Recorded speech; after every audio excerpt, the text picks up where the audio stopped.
নমস্কার, আমি শ্রাবণী।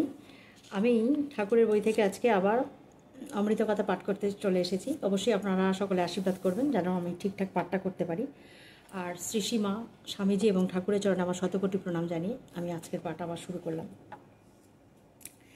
আজকে ঠাকুর জানাতে চাইছেন, আমাদের কাছে জানিয়েছেন যে গেরুয়া বসন ও সন্ন্যাসী অভিনয়ও মিথ্যা ভালো নয়।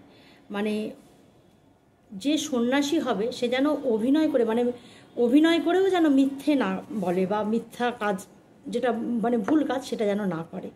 এটাই উদ্দেশ্য আর কি। তো ঠাকুর বলছেন যে গেরুয়া বসনধারীদের অভিনয়ও মিথ্যা ভালো নয়। পরমহংসদেবের সমাধি ক্রমে ভঙ্গ হইতে লাগিল। ভাবস্থ হইয়াই কথা কহিতেছেন। আপনা আপনি বলিতেছেন, শ্রী রামকৃষ্ণ গেরুয়া দৃষ্টে। আবার গেরুয়া কেন? কাউকে গেরুয়া দেখে তার দিকে তাকিয়ে বলছেন যে আবার গেরুয়া কেন? একটা কি পড়লেই হলো? বলে হাসলেন। একজন বলেছিল, চণ্ডী ছেড়ে হলুম ঢাকি। সে চণ্ডী পাঠ করত, আগে চণ্ডীর গান গাইত, এখন ঢাক বাজায়। বৈরাগ্য ৩-৪ প্রকার। সংসারের জ্বালায় জ্বলে গেরুয়া বসন পড়েছে, সে বৈরাগ্য বেশি দিন থাকে না। হয়তো কর্ম নাই, গেরুয়া পরে কাশি চলে গেল। সংসারের জ্বালায় জ্বলে সংসারে তো নিত্য অশান্তি। আমরা সকলেই জানি যে যতই আমরা সংসার আঁকড়ে ধরি না কেন, তাতে যে শুধুই সুখ শান্তি থাকে তা কিন্তু নয়, তাতে অশান্তিও থাকে এবং যন্ত্রণাও থাকে।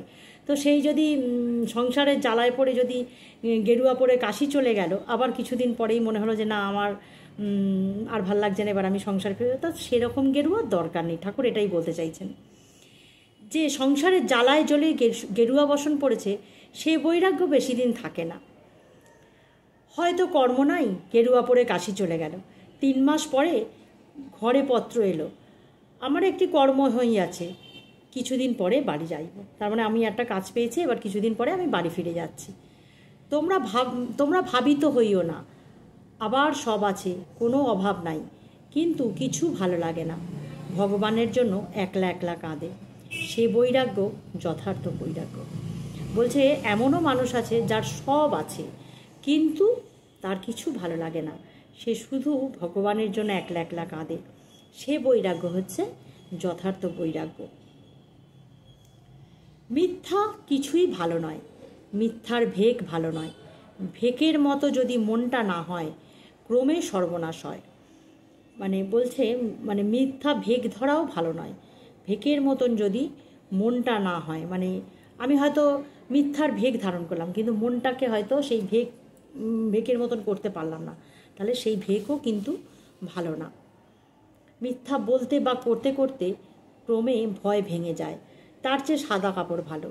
মনে আসক্তি, মাঝে মাঝে পতনও হচ্ছে, আর বাহিরে গেরুয়া বড় ভয়ঙ্কর। বলছে তার থেকে সাদা কাপড় ভালো। গেরুয়া পরে মনে আসক্তি আসছে, হ্যাঁ, তাহলে আবার মনের পতনও হচ্ছে, তাহলে সে কিন্তু বড় ভয়ঙ্কর। ওরকম ভেক ধরা ভালো নয়, এটাই আর কি ঠাকুর বলতে চাইছেন। তো কেশবের বাড়ি গমন ও নববৃন্দাবন দর্শন। এরপর ঠাকুর একদিন কেশব সেনের বাড়ি এলেন। সেখানে আবার আলোচনা হচ্ছে যে এমনকি যারা সৎ, অভিনয়েও তাদের মিথ্যে কথা বা কাজ ভালো নয়। যারা সৎ ব্যক্তি, তাদের অভিনয় করেও মিথ্যা কথা বা কাজ ভালো নয়। একটাই কথা কিন্তু বারবার, যে মিথ্যার আশ্রয় নিও না, এটাই হচ্ছে আসল কথা। ঠাকুর এখানে কিন্তু বারবার সেই একই কথা বলছেন যে এমনকি যারা সৎ, অভিনয়েও তাদের মিথ্যে কথা বা কাজ ভালো নয়। কেশব সেনের ওখানে নববৃন্দাবন নাটক দেখতে গিয়েছিলাম।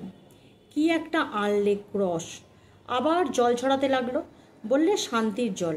একজন দেখি মাতাল সেজে মাতলামি করছে, ব্রাহ্ম ভক্ত বাবু শ্রীরামকৃষ্ণ। ভক্তের পক্ষে ওরূপ সাজাও ভালো নয়। বলছে যে ভক্ত, সে ওরূপ সাজাও তার ভালো নয়। ওসব বিষয়ে মন অনেকক্ষণ ফেলে রাখাতে দোষ হয়। মাতাল সেজেছে তো, তাই জন্য বলছে ভক্তের ওরকম সাজাও ভালো নয়। ওসব বিষয়ে মন যদি বেশিক্ষণ থাকে, তাহলে কিন্তু ভক্তের দোষ হবে। মন ধোপা ঘরের কাপড়, যে রঙে ছোপাবে সেই রং হয়ে যাবে। বলছে মন হচ্ছে ধোপার ঘরে যে কাপড়, সেই কাপড়। মন কিন্তু সাদাই থাকে, কিন্তু ধোপার ঘরের কাপড় যদি অন্য রঙে ছুপিয়ে দেয় তাহলে অন্য রঙ, লাল রঙে ছোপালে লাল, নীল রঙে ছোপালে নীল, সাদা রঙ থাকলে সাদা রঙ। এটাই হচ্ছে ব্যাপার, যে মন হচ্ছে ধোপার ঘরের কাপড়, যেই রঙে ছোপাবে সেই রঙই হবে। মানে কি, তুমি যদি ভালো চিন্তা করো তাহলে তোমার মন ভালো চিন্তার দিকে থাকবে, আর তুমি যদি কুসঙ্গে থাকো বা কুচিন্তা করো, খারাপ চিন্তা করো, তাহলে কিন্তু তোমার মন সেই খারাপের দিকেই হবে। তাই জন্য বলছে যে ভক্ত যে, হ্যাঁ সে তো ঈশ্বর চিন্তা করে, সে ওই যে মাতাল, সে যে মাতলামি করছে, ওইখানে তার কিন্তু মন বেশিক্ষণ রাখাও ভালো না। ঠাকুর এটাই কিন্তু নির্দেশ করছেন। বলছেন যে মিথ্যাতে অনেকক্ষণ ফেলে রাখলে মিথ্যার রং ধরে যাবে। মন যদি মিথ্যাতে অনেকক্ষণ ফেলে রাখে তাহলে মনে সেই মিথ্যার রঙই ধরে যাবে। আর একদিন নিমাই সন্ন্যাস কেশবের বাড়িতে দেখতে গিয়েছিলাম, মানে ওখানে নাটক হতো আর কি। তো সেখানে নিমাই সন্ন্যাস হচ্ছে। যাত্রাটি কেশবের কতগুলো খোসামুদের শিষ্য জুটে খারাপ করেছিল। একজন কেশবকে বললে, কালীর চৈতন্য হচ্ছেন আপনি। কেশব আবার আমার দিকে চেয়ে হাসতে হাসতে বললে, তাহলে ইনি কি হবেন? মানে ওনাকে বলছেন যে তোষামুদের লোক আর কি। তোষামুদের লোক মানে কি, কেশব সেনকে যদি তোষামত করে কিছু পাওয়া যায়, এরকম অনেক লোক থাকে না যে মানুষকে তোষামত করে, তাদের খালি ইচ্ছাই এটা যে তোষামত করে চলবো। তো সেইটা তারা কেশব সেনকে তোষামত করে বলছে যে আপনি হচ্ছেন কালীর চৈতন্য। তখন তিনি ঠাকুরকে দেখিয়ে বলছেন যে তাহলে ইনি কে? আমি যদি কালীর চৈতন্য হই তাহলে ইনি কে? তো আমি বললুম, মানে ঠাকুর বলছে, আমি বললুম, আমি তোমাদের দাসের দাস, রেণুর রেণু। কেশব সেনের লোকমান্য হবার ইচ্ছা ছিল, মানে লোক যাতে তাকে মান্য করে সেটা ইচ্ছা হচ্ছে কেশব সেনের। কিন্তু ঠাকুর তো এসবের ধার ধারে না, তাকে কে মারলো কি না মারলো তাতে তার তো কোনো কিছুই যায় আসে না। এটাই হচ্ছে ঠাকুরের আজকের উপদেশ। মানে বলছেন যে আসল কথা যেটা, সেটা হচ্ছে এখানে যে যে যোগী বা যে সত্যের পথে থাকে তার কিন্তু ওই ভেগধারীর মিথ্যাতেও তার কাজ নেই। মিথ্যাতে যদি বেশিক্ষণ মন ফেলে রাখা যায় তাহলে কিন্তু সেই মনে মিথ্যারই আশ্রয় হয়। বলছে মন হচ্ছে সাদা কাপড়, ধোপার কাপড়, ধোপার ঘরে যে কাপড় থাকে সেই কাপড়ের মতন। তুমি মনকে যে রঙে ডোবাবে, মানে ছোপাবে, বলছেন ঠাকুর বলছেন ছোপাবে, তো তুমি সেই কাপড়কে যে রঙে ছোপাবে, কাপড় যেমন সেই রঙটা ধরে নেবে, মনটাও কিন্তু সেই সাদা কাপড়ের মতো। তুমি তোমার মনটাকে যদি খারাপের দিকে নিয়ে যাও, কুচিন্তায় নিয়ে যাও, তাহলে তোমার মনটা সেই খারাপ চিন্তাটা আসবে।